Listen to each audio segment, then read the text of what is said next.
is to exercise some of our memories, to add some thought, remind us of what we did accomplish. Some have not thought about Ramadi in 10 years. Some have thought about Ramadi too much. And some can't stop thinking about Ramadi. There are words that remind us of our time in Iraq, which may not have been spoken in a while. Words like Porky, Raider, Joker, Whiskey, Pillar, Boxcar, Headhunter, Reaper, Sledgehammer, Rainmaker. Routes like Mobile, Michigan, Nova, Sunset, Apple, Easy Street, and the racetrack. Routes that these Marines and corpsmen know too well. And places like the Government Center, the Agricultural Center, Sophia, Saddam's Mosque, Hurricane Point, the Snake Pit, the Combat Outpost, Junction City, Blue Diamond, Lake Habaniya, the fighting at Al Farouk Water Tower, one of our favorite mosques, Al Farouk Mosque. And unfortunately, we all know Charlie Med too well at Junction City. The sounds of exploding IEDs, radio chatter, morning and evening prayer from the mosques, the celebratory gunfire on wedding nights, the distinct pop of an inbound rocket or motor, and the hope that you weren't in a porta-john when you heard that pop.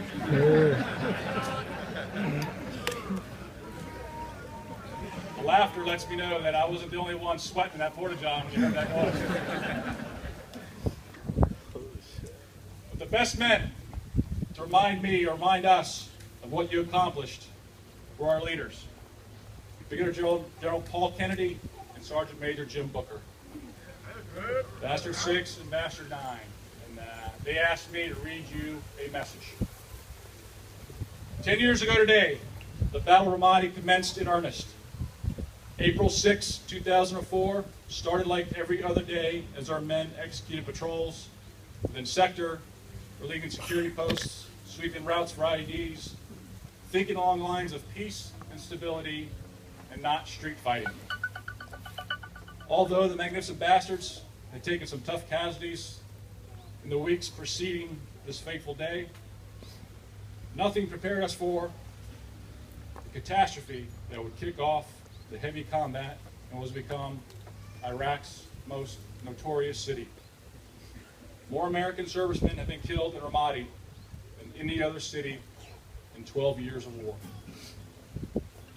On 6 April, the calls came in early that enemy contact had developed east of the Government Center. Gulf Company reported they had an urgent casualty from a firefight. Minutes later, they informed us our beloved Marine had died of his wounds. Sounds of gunfire increased, audible all the way and heard all the way to Hurricane Point. More of Gulf Company was deployed to the fight. More calls for casualty evacuations. Weapons Company quickly and violently jumps into the fray, killing scores of insurgents while fighting to link up with Gulf Company and provide support. The heat of the day was upon us, and Marines needed additional water. They were fighting for hours and hours under combat loads and under combat stress. Nobody understood that we had reached a turning point. We came to conduct support and stability operations and improve the quality of life of the Iraqi people in Ramadi, and we transitioned to full-blown urban combat. Gulf Company and Weapons Company now bogged down in house-to-house fighting.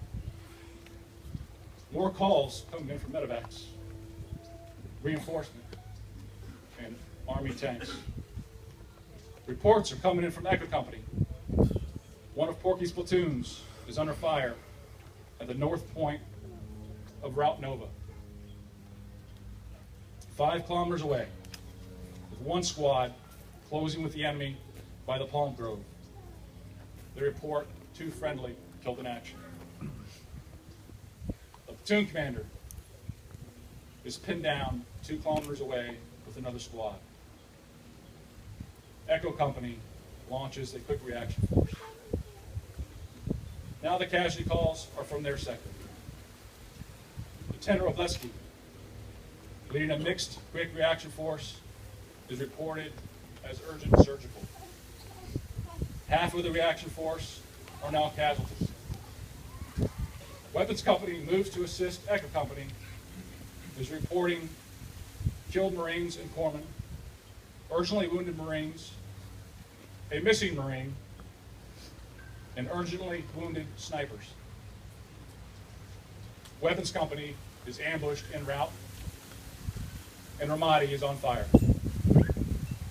As the day wore on, the magnificent bastards fought over the entire city of Ramadi, employing each company in a different sector against the enemy that surprisingly sprang from the ground that we had somewhat peacefully patrolled for 6 weeks.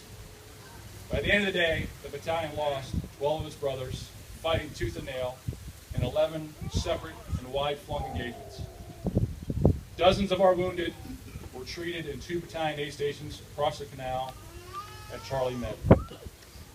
The men returned to each respective combat outpost late that night, exhausted and confused and angry that the city had betrayed us. While the enormity was dawning on us that this was now a fight for Anbar's capital, the enemy would set into motion his own plans for the second day of a planned 3-day jihad. April 7th proved to be no less lethal than the previous day's fighting, except now the casualties were disproportionately on the insurgent side. 4 companies attacked back into the city, and by nightfall, the Ramadi morgue was filled with unclaimed bodies of Arab fighters, outsiders, foreign fighters that had mistakenly come to ambush the Marines, and they were eliminated. We lost 2 more Marines on the second day, but the magnificent bastards had broken the back of the planned jihad. The next day, we purposefully antagonized them. I can see you remember that day. We went out to the streets with bullhorns and taunted them and asked them, pleaded with them, and begged them to come out and fight. There were no takers. Hundreds of the insurgents were killed over the previous day. On 10 April, without let-up, the battalion attacked into Sofia. Sofia being an enemy nest, and we sent scores more to their maker. By 11 April, the first major engagement in the battle for Ramadi was over.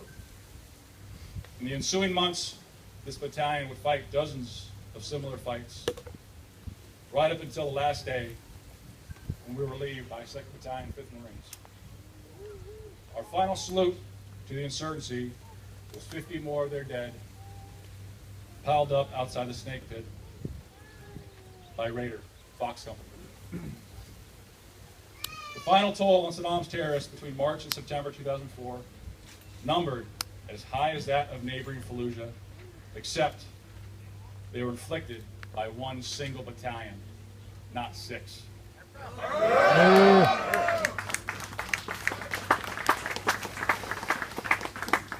We fought alone, but not afraid. The battalion started the campaign less than 900 strong, and the magnificent bastards paid a stiff price for saving Ramadi in 2004 for complete destruction. 34 killed from 2004, 269 wounded. We came with 900. 269 were wounded.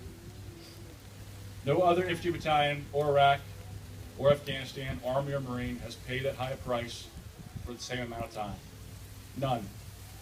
And yet those that drove out of the city on 12 September were not victims of this fight, far from it. They fought and attacked and annihilated the enemy during the summer of 2004 because they were doing what Marines had done for 238 years. They stood their ground. They took a bloody nose and gave it back 1,000-fold. They sent a message to all cowards that would prey on an innocent population that Marines will come to exact an accounting. We will never run from a fight. While we mourn the loss of our brothers, we were not weakened, but resolved. Beware, magnificent bastards, as we have not gone away. Semper Fidelis, Brigadier General Paul Kennedy, Sergeant Major Jim Booker.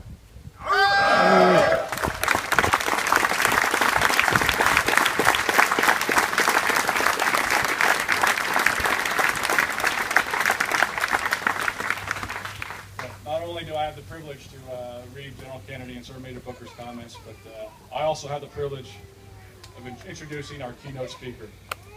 Major General Nicholson is no stranger to our fight in Iraq. He has a full appreciation of 2-4's fight and engagements. He was an adjacent commander in Iraq at the same time. In fact, as we wrapped up our deployment, he was critically wounded as a commanding officer of 1st Marine Regiment. He's a former commander of this fine regiment and is currently the commanding general of 1st Marine Division. But more importantly, he's a Marine's Marine, and you'll be hard-pressed to find another person that cares more about our veterans and that is more endearing to our Gold Star families. Please join me in welcoming Major General Larry Nicholson.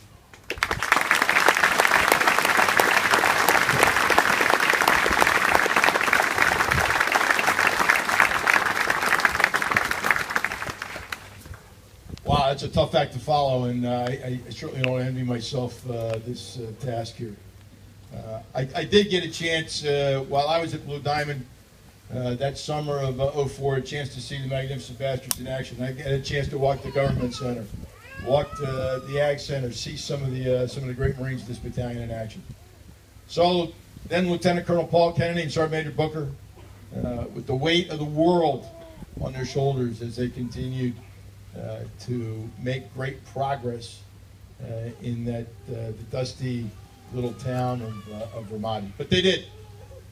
And by the time I got back from my second tour in Iraq in 2006,